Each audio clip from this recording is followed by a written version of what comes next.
반갑습니다. 오늘은 예수님의 비유에서 말씀드리려고 합니다. 예수님은 비유의 달인이었습니다. 마태복음 13장 34절에 보면 예수께서 모든 것을 무리에게 비유로 말씀하시고 비유가 아니면 아무것도 말씀하지 않으셨다라고 했습니다. 비유로 말하는 것은 직설법적인 언어로는 말하고자 하는 바를 전달하기 어려운 경우에 사용합니다. 하지만 비유로 말하면 잘못 해석하거나 지나치게 은유적으로 해석해서 본래의 의도에서 벗어나기 쉽습니다. 따라서 비유는 의도하지 않은 많은 의미를 알아내려고 한자 한자 암호풀이 하듯이 풍요적으로 해석하기보다 말씀하신 분이 무엇을 말씀하려고 했는지 의도를 파악하는 것이 중요합니다. 저도 어릴 때부터 지금까지 평생 말을 하고 살지만 지금도 언어를 사용해서 제가 말하고자 하는 바를 제대로 전달하는 것이 쉬운 일이 아니라는 것을 느낍니다.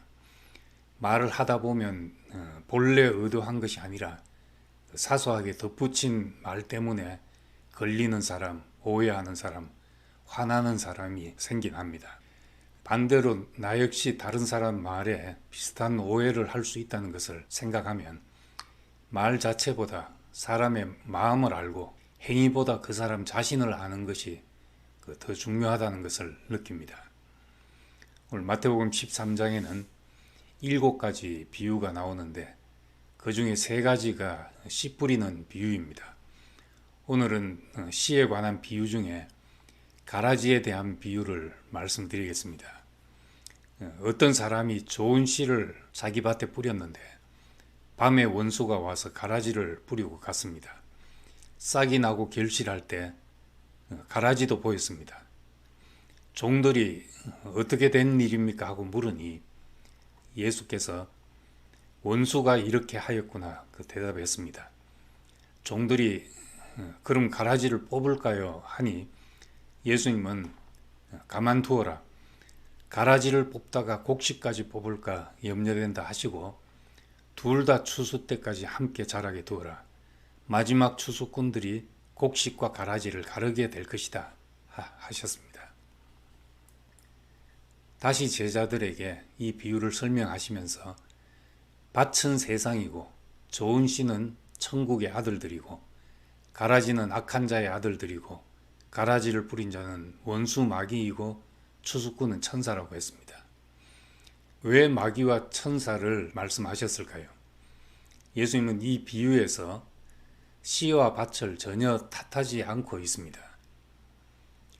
예를 들어 창세기 3장에서 인간의 타락을 말씀할 때 뱀은 여호와 하나님이 지으신 들짐승 중에 가장 간교하다는 말로 시작합니다.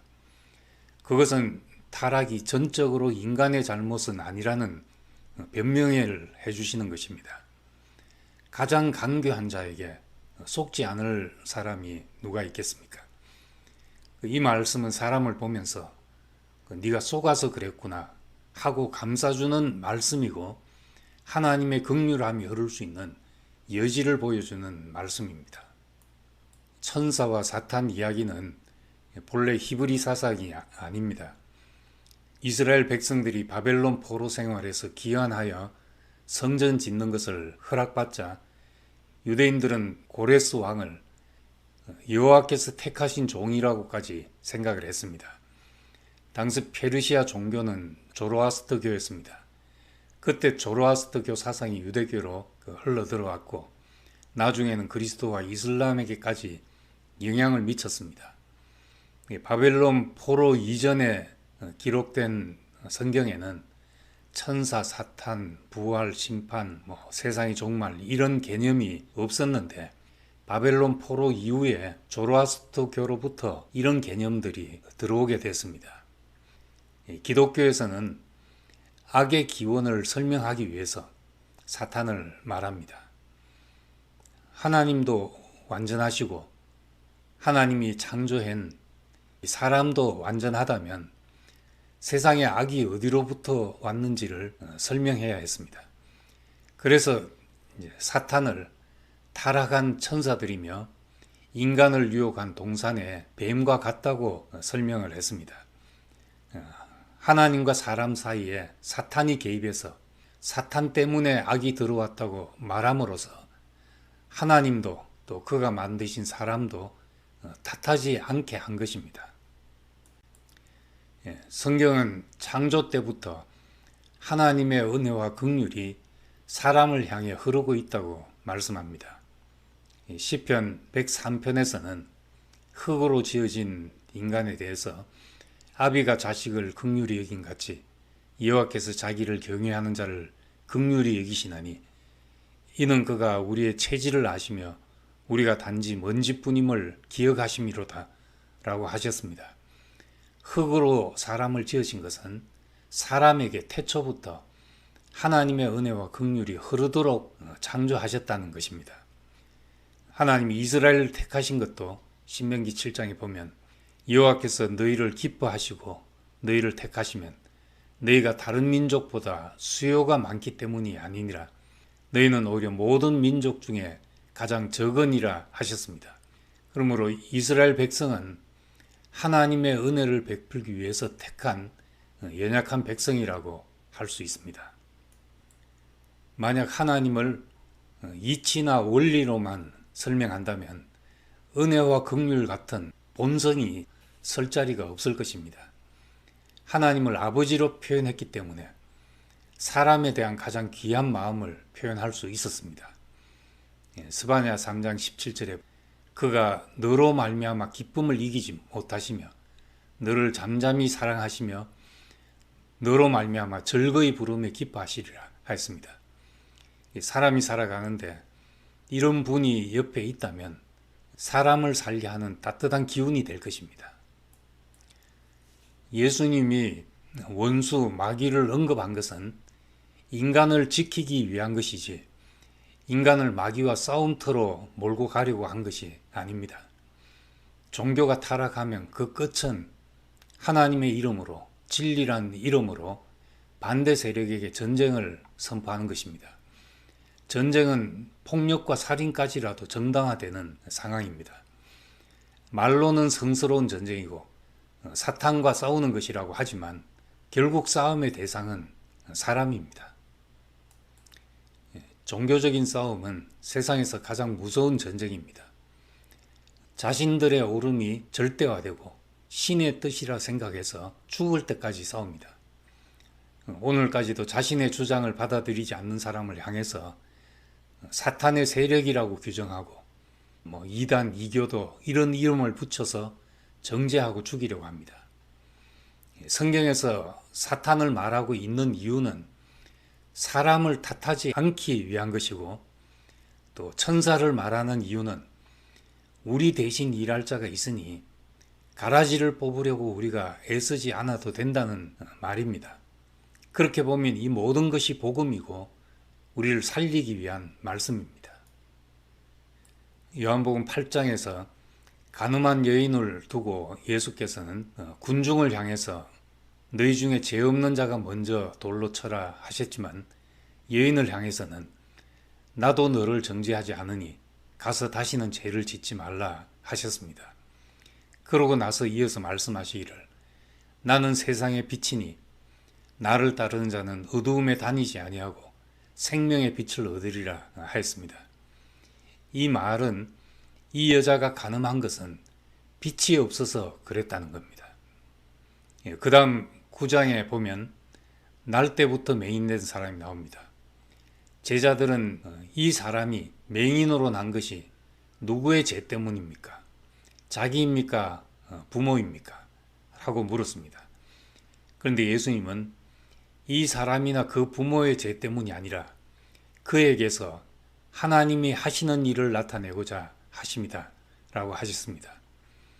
이 말씀은 누구 죄냐 하고 정죄의 무거운 짐을 지고 있는 사람에게 짐을 벗길 뿐만 아니라 소경된 것까지라도 쓰실 수 있다는 소망을 주셨습니다.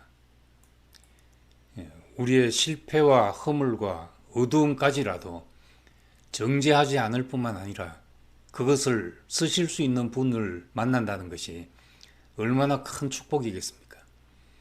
그래서 바울은 로마서 8장에서 그러므로 이제 예수 안에 있는 자에게는 결코 정죄함이 없나니 이는 그리스도 예수 안에 있는 생명의 성령의 법이 죄와 사망의 법에서 너를 해방하였음이라 라고 말했습니다.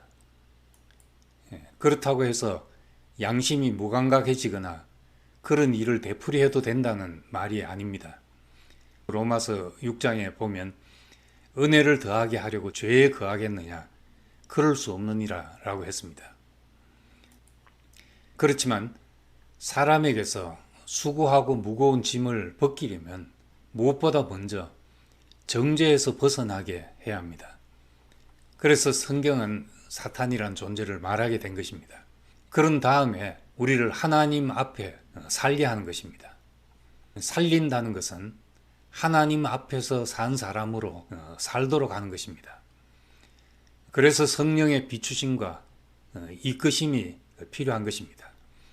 로마서 8장 26절 27절에 이와 같이 성령도 우리의 연약함을 도우시나니 우리는 마땅히 기도할 바를 알지 못하나 오직 성령이 말할 수 없는 탄식으로 우리를 위하여 친히 간구하시느니라. 마음을 살피시는 이가 성령의 생각을 하시나니 이는 성령이 하나님의 뜻대로 성도를 위하여 간구하심이니라 했습니다. 우리 농사 짓는 사람에게는 농사가 잡초와의 전쟁이라고 합니다. 잡초는 경작하지 않아도 얼마나 잘 자라는지 감당이 안 됩니다. 비유로 말하자면 구약의 율법은 잡초와의 전쟁 같은 것입니다. 하지 말라, 보지 말라, 만지지 말라 등 우리의 행실에서 부정적인 것들을 제하자는 것입니다. 잡초를 제거하기 위해 농약을 뿌리면 땅도 작물도 사람도 모두 피해를 입게 됩니다. 그런데 예수의 아버지 하나님은 유기농 농부와 같습니다. 가라지 때문에 곡식을 손상시키는 분이 아닙니다. 하나님은 인간의 부정적인 행위를 바로잡기 위해서 그 사람에게 두신 고유한 가치와 스신까지 버리시지 않으십니다. 가라지를 보고도 땅도 씨도 탓하지 않고 원수가 이렇게 하였구나. 가만두어라. 가라지를 뽑다가 곡식까지 뽑을까 염려가 된다. 이렇게 말씀하시는 분 앞에서 우리의 모든 수고하고 무거운 짐을 벗게 되고 영원히 소생함을 경험하게 됩니다. 감사합니다.